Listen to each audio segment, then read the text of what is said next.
આજે 9મી જુલાઈ 2024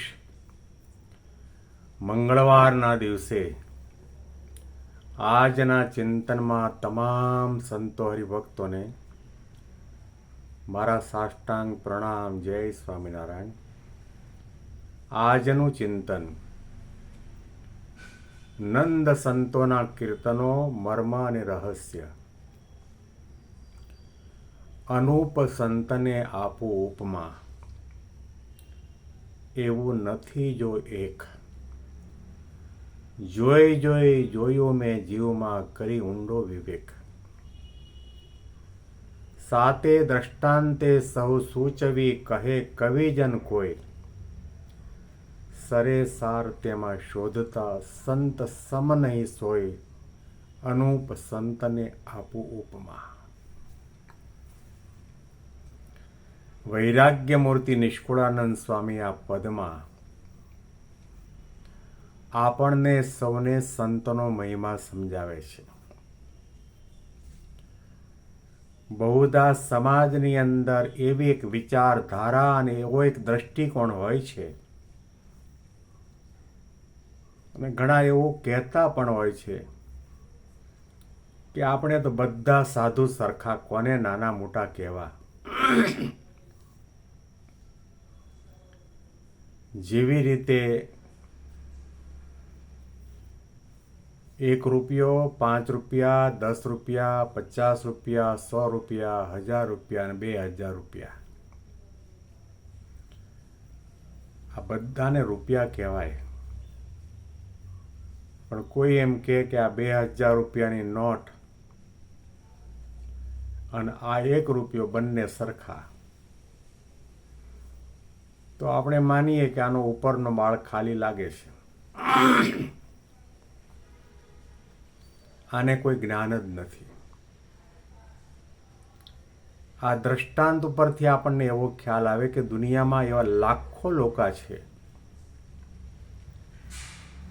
કે ભગવા દેખીને ભરમાતા હોય છે. જટાધારી હોય, શિખાસૂત્ર ધારણ કર્યા હોય, રુદ્રાક્ષની માળા પહેરી હોય, ભભૂતિ લગાવી હોય, ત્રિપુંડ્ર કપાળમાં તાણ્યું હોય, ચાકડી પહેરીને ચાલતા હોય, મૌન ધારીને બેઠા હોય, એ બધાને સાધુ કહેતા હોય છે. પણ સાધુમાં બહુ મોટો ભેદ છે. જેવી રીતે રાજા અને રૈયતમાં ભેદ, જેવી રીતે ભક્ત અને ભગવાનમાં ભેદ, એવી રીતે સાધુમાં પણ ભેદ છે. હમણાં કહ્યું એ પ્રમાણે 1 રૂપિયાને પણ પૈસા કહેવાય, 100 રૂપિયાને પણ પૈસા કહેવાય, 1000 રૂપિયાને અને 2000 રૂપિયાને પૈસા કહેવાય, પરંતુ બધાને સરખા ન કહેવાય.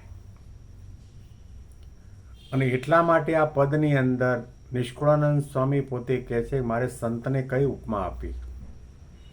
1 રૂપિયા જેવા કહેવા, 5 રૂપિયા જેવા કહેવા, 50 કે 100 રૂપિયા જેવા કહેવા, કે 1000 કે 2000 રૂપિયા જેવા કહેવા. અને આવું કહેવામાં પણ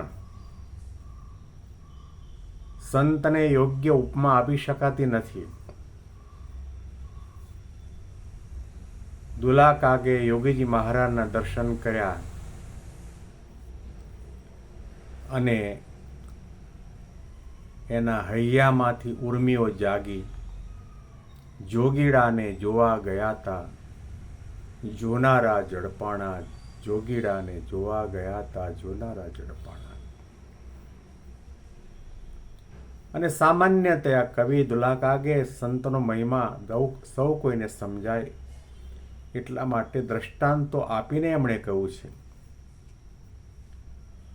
હે જે ઓલા ઝાડવા પોતાના ફળ નથી ખાતા રે, ઉપકારી એનો આત્મા રે. હે જે ઓલી નદીઓ પોતાના જળ નથી પીતી રે, ઉપકારી એનો આત્મા રે. સંતને વૃક્ષ જેવા કયા છે. આપણને સમજાય કે સંતનું આધ્યાત્મિક સ્તર કેટલું ઊંચું છે. દેખાય છે મનુષ્ય જેવા, પણ એની આધ્યાત્મિક ઊંચાઈ બહુ ઊંચી છે. વૃક્ષની ઉપમા આપી કે આંબાનું ઝાડ હોય અને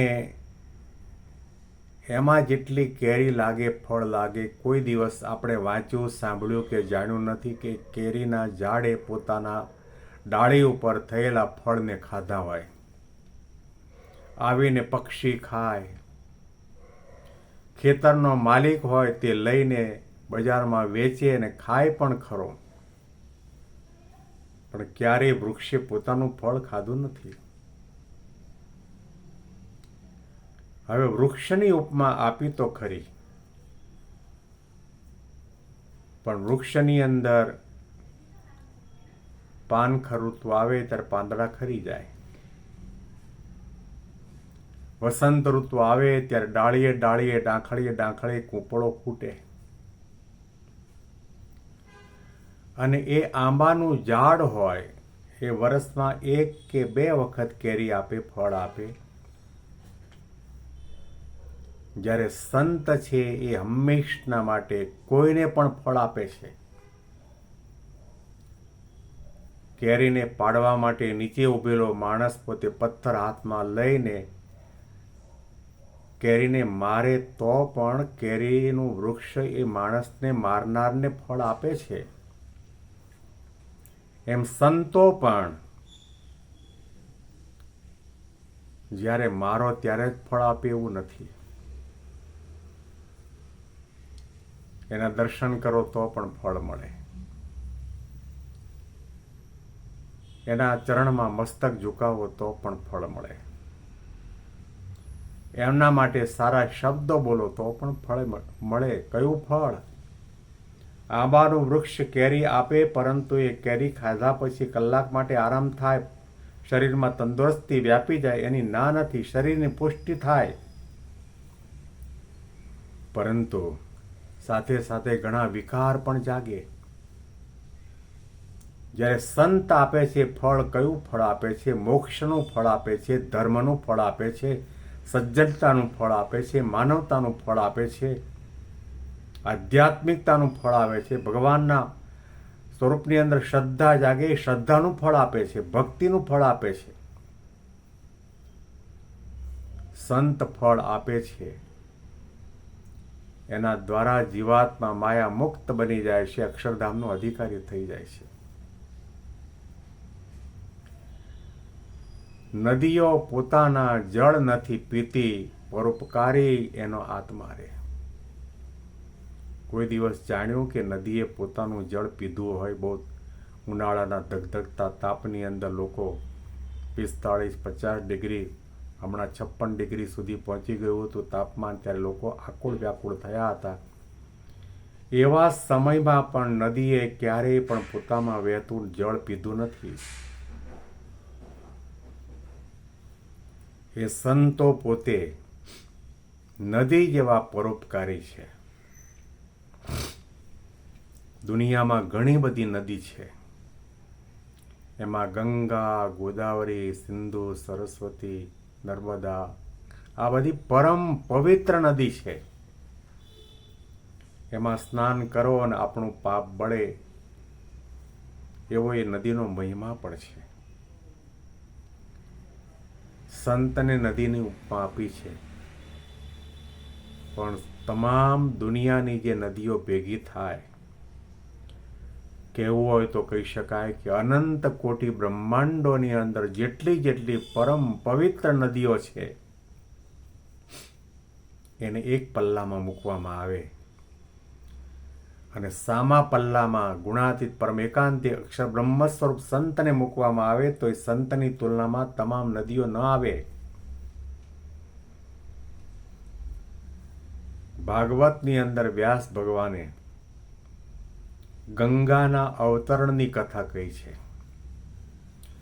ભગીરથ રાજાએ પોતે તપશ્ચર્યા કરીને સ્વર્ગની નદી ગંગાને નીચે ઉતારવા માટેના પ્રયત્નો કર્યા. ગંગાજી નીચે પધાર્યા એ પહેલાં ગંગાજીએ કહ્યું કે તમારા પૂર્વજોને જીવતા કરવા માટે હું પૃથ્વી પર તો આવું ખરી, પણ ત્યાં આવ્યા પછી લોકો મારામાં સ્નાન કરી મારામાં પાપ મૂકી જશે, પછી મારું પાપ કોણ ધોશે?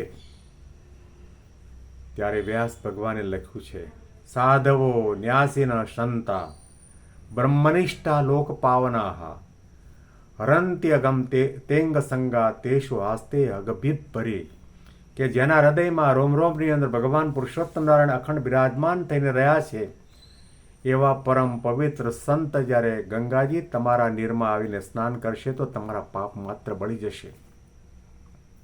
એટલા માટે તો કીર્તનમાં ગાવામાં આવ્યું, 68 તીર્થ મારા સંતના ચરણે, કોટી ગંગા કોટી કાશી, લક્ષ્મીજી અર્ધાંગના મારી તે મારા સંતની દાસી.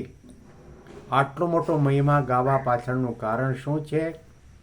કે સંતને કોઈ ઉપમા આપી શકાય તેવી નથી, અને એવા સંતની પ્રાપ્તિ આપણને યોગી બાપા પ્રમુખ સ્વામીને મહંત સ્વામી મહારાજના રૂપમાં મળી છે.